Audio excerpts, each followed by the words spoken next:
Hello, my dear students. Today I am going to teach Brett's rule. Okay, this is very important concept for competitive examinations like NEET, JEE, and other engineering entrance examination. Let's see what is Brett's rule. This is very important. Stability of carbocations, free radical, existence of alkene at bridgehead position is explained by this Brett's rule. And this is not for board examination, not for board aspirants, class 12 board examination. CBSE, ICSE, whatever it may be, other state board exam. So this is exclusively for competitive examinations. So what is this Brett's rule? Before going to discuss Brett's rule, we have to just talk about various bicyclo compounds. We have two types of bicyclo compounds. We know bicyclo compounds means two cyclic compounds or two rings are fused by two bridgehead carbons. You see these two positions, this one and this one. These are called bridgehead positions or bridgehead carbons. Bridgehead positions also, both are same. Like this, we have some bicyclic compounds.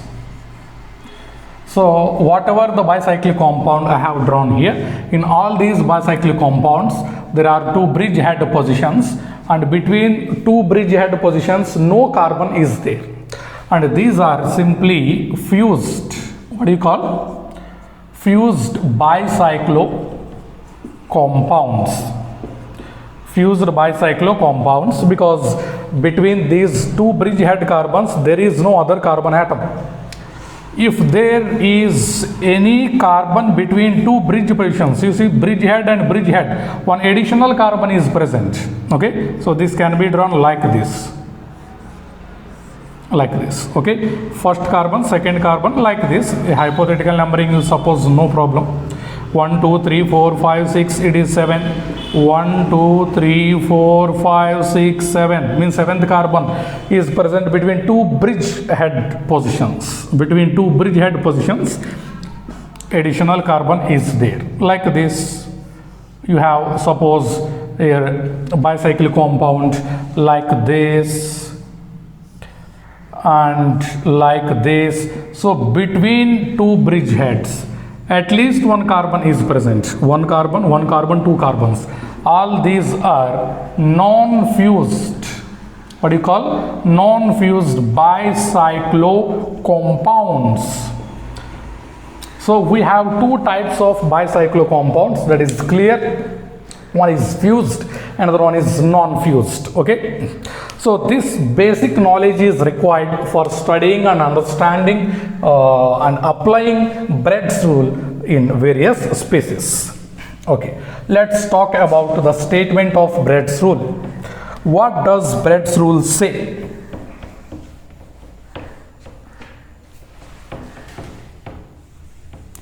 According to Brett's rule, the presence of positive charge or radical or double bond is not possible at bridgehead position of non-fused bicyclo compounds. Okay, so presence of positive charge means that we know carbocation, positive charge, free radical or double bond. So existence is not possible at bridgehead carbon of non-fused bicyclo compounds. Non-fused bicyclo compounds, and this rule is not applicable for fused bicyclic compounds. In fused bicyclic compounds, the presence of positive charge, radical, double bond is possible. No problem at all. So when we talk about non-fused bicyclo compounds, positive charge present at bridgehead position, I am talking about bridgehead only, not at other positions, radical or double bond, whatever it may be. Okay, so according to Brett's rule, these arrangements are not possible. But why? Okay, what is the reason behind this? It is very simple. You know, in general, in carbocation, carbon is sp2 hybridized free radicals, and in double bonds like alkenes, in all these species our carbon atom is sp2 hybridized. So when carbon is sp2 hybridized, you know sp2 hybridized atom must be planar. But are they planar? Just you see, this one, this bond are present on board plane. But is this bond is present on board plane? No, because you see, just look at this. This arrangement is like this. This bond is present like this. Okay, between two bridge head positions. Okay, that CH2 is present like this. This is not planar. This is not planar. This is not planar. And these arrangements must be planar. Carbocation, radical, alkene must be planar for getting stability, and these are non-planar. In non-planar arrangement, these species cannot exist. So that is why, you see carefully, this particular Brett's rule is applicable exclusively for non-fused systems where these species are, unstable. We can say that their formation is not possible. Okay, this is the statement of Brett's rule. We have seen reasons as well. Let's solve some applications. Let's see some applications.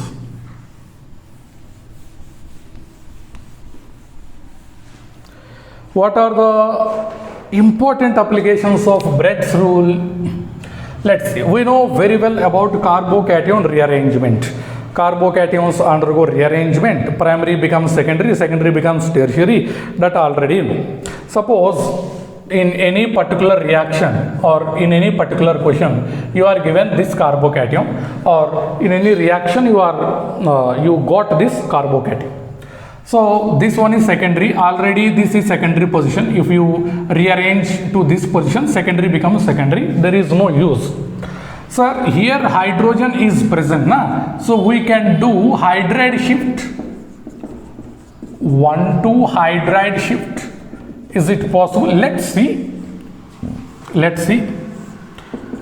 Sir, secondary becomes tertiary. Already you told that when secondary carbocation becomes tertiary, that rearrangement is quite possible. Yes, but this is bridge head carbon. At bridge head position, according to Brett's rule, positive charge radical alkenes are unstable. We can say that the existence is not possible even. So that's why this hydride shift is not possible. We can't even imagine positive charge on bridge head carbon of non-fused bicyclic compound. This is a non-fused bicyclic compound. So like this, you know about hyperconjugation. You are very familiar. You are given a radical and it undergoes hyperconjugation. We know radicals are hyperconjugate stable. Bond shifting takes place like this. Fish hook arrow for single electron transfer. It is not a complete arrow. Pi bond is formed here, and one of the hyperconjugative structures I got. One more hyperconjugative structure is possible because two hydrogens are there. Sir, one more hyperconjugative structure, that is third, we can draw from this. Yes, we can draw, no problem. Okay, first you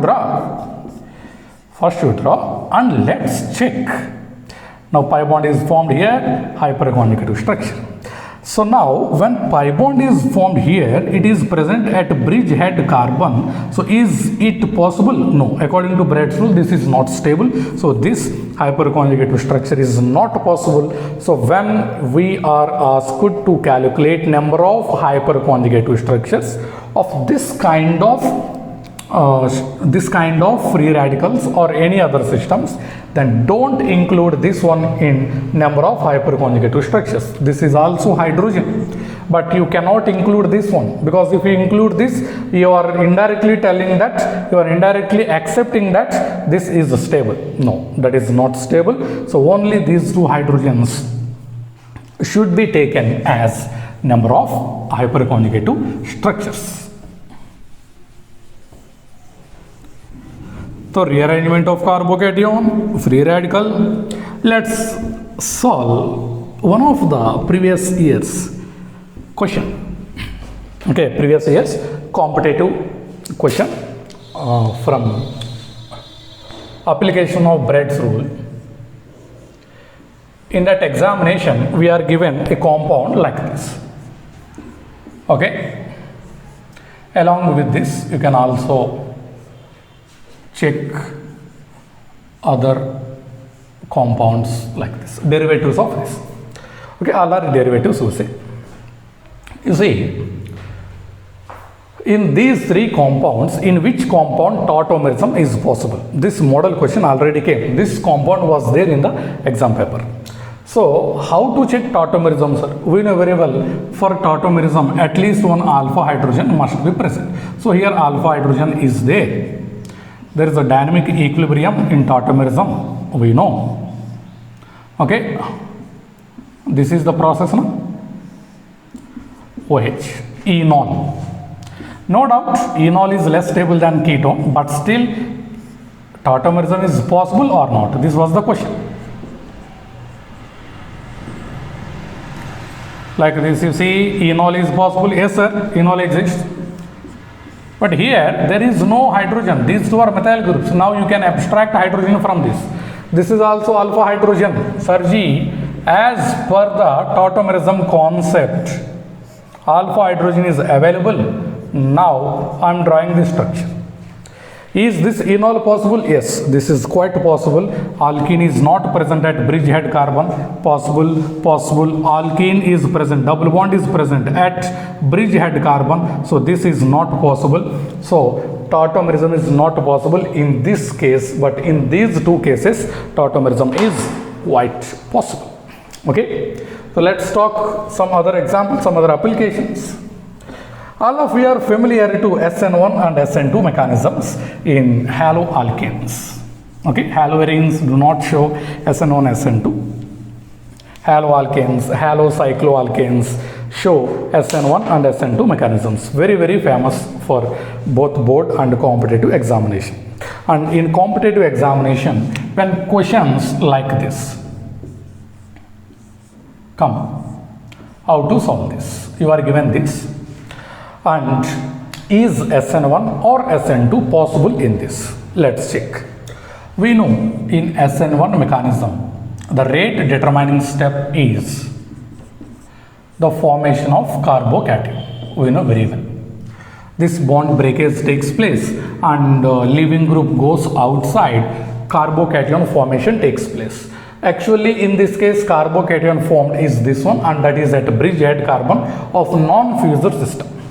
So that's why this carbocation formation is not possible. SN1 reaction is not possible in this. You can ask that, sir, rearrangement and etc. You see, first this carbocation formation is not possible. So we cannot talk about rearrangement and etc. Okay. So SN1 is not possible here.